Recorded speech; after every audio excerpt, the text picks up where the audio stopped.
contre le terrorisme. Rappelons juste que nous vivons une phase critique où les pays et la communauté internationale affrontent le terrorisme sous toutes ses formes. Dans ce contexte, le chef de la diplomatie, Sameh Shoukry, a présidé mercredi une séance ministérielle du Conseil de sécurité de l'ONU portant sur l'idéologie des organisations terroristes. Cette réunion a été tenue à l'initiative de l'Égypte qui préside actuellement le Conseil de sécurité.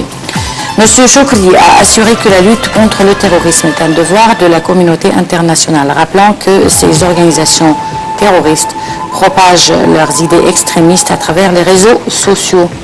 Le ministre des Affaires étrangères a souligné que le monde doit combattre le terrorisme de la même manière. Pour parler de ce sujet, nous avons le plaisir d'avoir avec nous le général Saïd Fathi, expert en sécurité. Bonjour. Oui, bonjour, madame.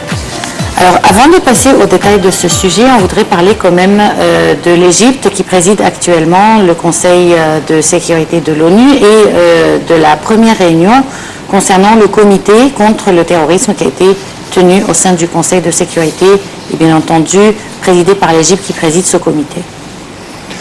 Si vous me permettez, tout d'abord, je tiens à dire quelque chose de très important, c'est que le terrorisme est un phénomène mondial. Bien sûr, frappe tout le monde, dans tous les pays du monde. Je crois actuellement, depuis plusieurs années, aucun pays n'est pas hors de ce sujet-là. Nous avons vu bien sûr ce qui se passait les derniers mois en Europe, aux États-Unis, en Afrique, bien sûr, en Belgique, dans le Moyen-Orient, j'ai déjà dit en Europe en général, oui. Et puis dans le Moyen-Orient et les pays, ainsi que les pays du Golfe aussi. Ça veut dire que c'est un phénomène très très dangereux et très très important en même temps. Sans la réconciliation, sans une coopération, une vraie coopération, avec une vraie volonté de mettre face à ce phénomène-là entre les grands pays du monde, avec la coopération des différentes organisations mondiales, je suis désolé de dire que nous n'arriverons jamais à mettre fin à ce phénomène-là. Bien sûr, tous les grands pays sont en train de parler. Plusieurs conférences, plusieurs réunions, plusieurs délégations sont en train de faire des échanges, des entretiens, des informations, mais à la fin, quel est le résultat? Malheureusement, rien du tout. Bien sûr, on n'a pas une vraie volonté de mettre fin à cette affaire-là. Qui a créé, permettez-moi de dire ça, qui a créé ces différents mouvements-là? Bien sûr, les grands pays. Nous tous, nous savions bien. Ces grands pays, pour leur propre intérêt et leur propre bénéfice, ont essayé de créer quelque chose pareil pour faire peur aux différents autres pays. C'est un nouveau système de colonisation.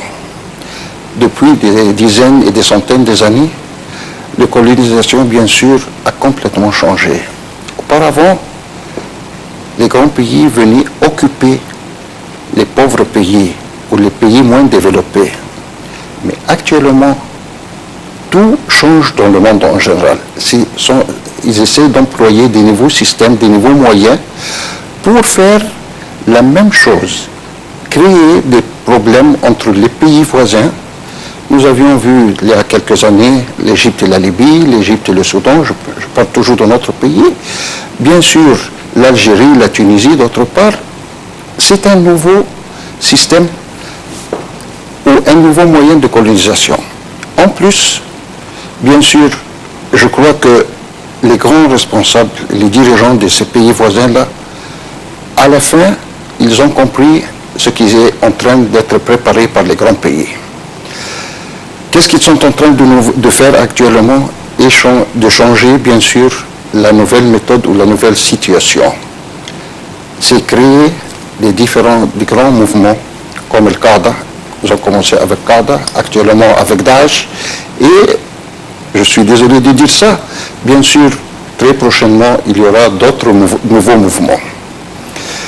Il faut qu'on réfléchisse bien, d'une manière ou d'autre, pour essayer vraiment de trouver des solutions fermes et correctes afin qu'on puisse mettre fin à ce phénomène-là. Sinon, nous nous nous trouverons dans une situation très très compliquée.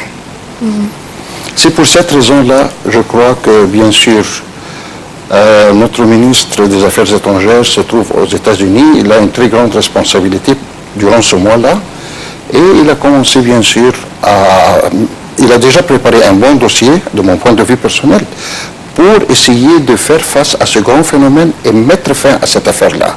J'espère que les grands pays puissent réfléchir, bien sûr.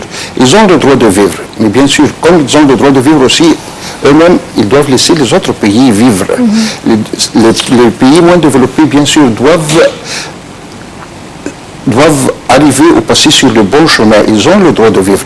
Tout le monde africain, bien sûr, les pays arabes, les pays moins développés, ont besoin de vivre actuellement. C'est ce qui mène à dire, nous avons l'intention ou l'espoir de vivre une vie humaine et correcte, comme les grands pays. Mais Général Saïd Fathi, vous dites en fait que ce sont les grands pays qui ont créé ce terrorisme, ou bien qui ont créé ces groupes terroristes.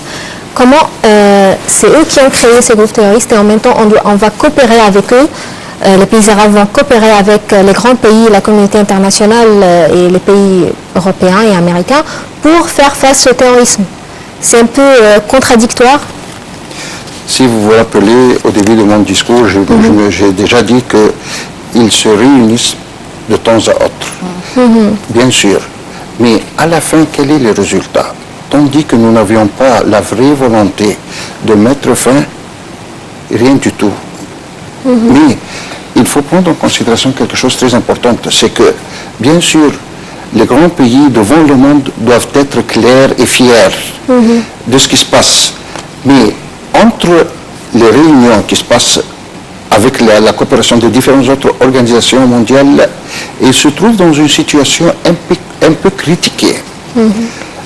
Dans les salles de réunion, ce qui est en train d'être examiné est quelque chose de tout à fait différent de ce qui se passe sur le terrain, hors de ces réunions-là.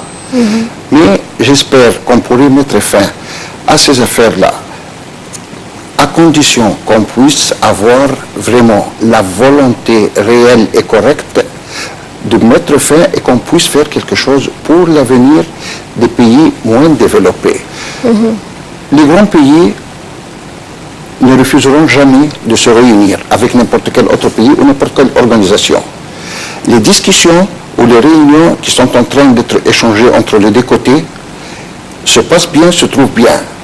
Mais hors de cette salle-là, ce qui se trouve sur le terrain, c'est une chose tout à fait différente. Donc complètement différente. Il y a un manque de transparence, vous voulez dire? Pardon? Il n'y a pas une même transparence. Il y a des paradoxes aussi, non seulement un manque de transparence, mais il y a des paradoxes. Je veux dire, quand on regarde une situation, par exemple, entre la Palestine et Israël, et cette qualité de vie, c'est sûr qu'elle engendrera du terrorisme. Bien sûr. La situation en Syrie avec les réfugiés dans le monde maintenant, et on ne trouve pas une solution vraiment adéquate à la... Donc ça engendrera certainement aussi le terrorisme, outre les intentions des pays occidentaux de créer de nouveaux groupes terroristes. Je veux dire, la population est frustrée. Donc pourquoi, au lieu de trouver de nouveaux mécanismes, des appareils plus sophistiqués pour combattre le terrorisme, on n'ira pas chercher dans les racines pour éradiquer le terrorisme au lieu de le combattre? C'est une question très importante, vraiment, et vous avez le droit de poser cette question-là, mais permettez-moi de dire quelque chose, c'est que ce qui se passe sur le terrain est une chose tout à fait différente à ce qui se trouve, ou les négociations qui se trouvent entre les différents pays, les grands pays. Bien sûr, les grands pays, devant nous, ils se trouvent d'une manière calme et sage, mais en réalité et en vérité, c'est complètement faux. Je suis désolé de dire ça, mais c'est la vérité. Bien sûr, ils cherchent leurs propres intérêts et leurs propres bénéfices. Et essayez de parler, par exemple, à M. Obama, venir pour participer à une grande conférence internationale. Il va venir, il ne va pas refuser. Le président Biden, il arrivera aussi, lui-même aussi. Mais avant qu'il puisse commencer à discuter ces affaires-là, ils pensent toujours entre eux-mêmes quels seront les bénéfices qu'ils vont gagner de cette réunion-là.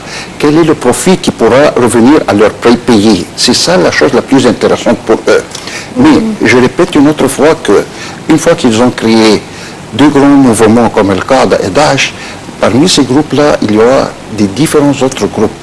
Beit el-Maqdis, Ansar el-Sunna. Oui, mais général, ces mouvements qu'ils ont créés, ces mouvements, ils commencent à leur échapper eux-mêmes maintenant. Ils commencent à avoir une ampleur beaucoup plus importante plutôt que celle d'avant, qui suivait les ordres d'un certain État. Maintenant, ils sont assez autonomes maintenant.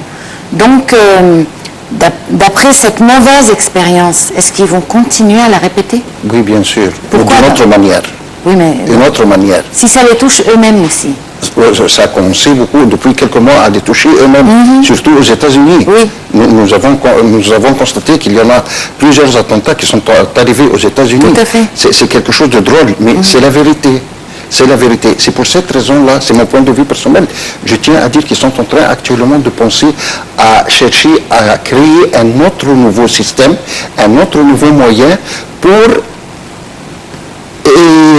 mettre fin à ces différents grands groupes qui se trouvent actuellement sur le terrain, comme Al-Qaïda et Daesh.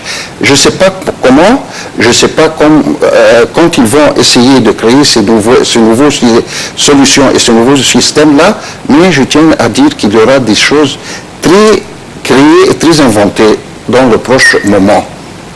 Mais malheureusement, il faut que les grands responsables des différents pays arabes surtout, et je suis en train de parler toujours des pays arabes et des pays africains, car nous faisons une très grande partie du monde, nous devions réfléchir d'une manière complètement, tout à fait différente actuellement. Pourquoi? Nous avons déjà beaucoup de problèmes. L'Europe maintenant actuellement, nous tous nous le constatons bien. Je suis désolé de dire ça, mais c'est la vérité.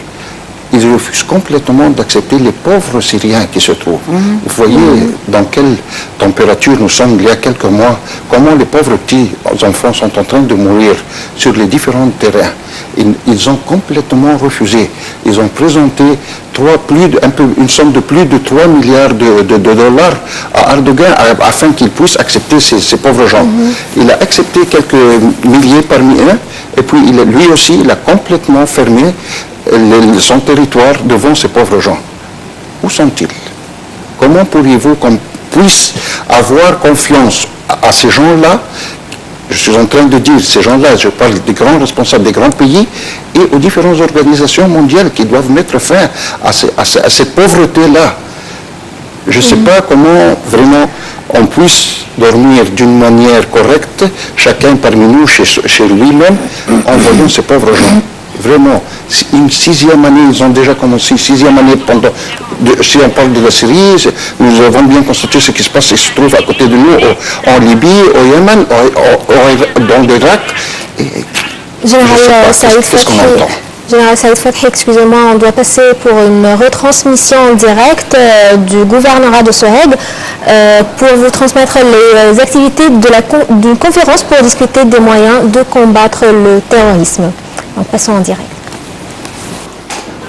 أمة وسطا لتكونوا شهداء على الناس ويكون الرسول عليكم شهيدا صدق الله العظيم.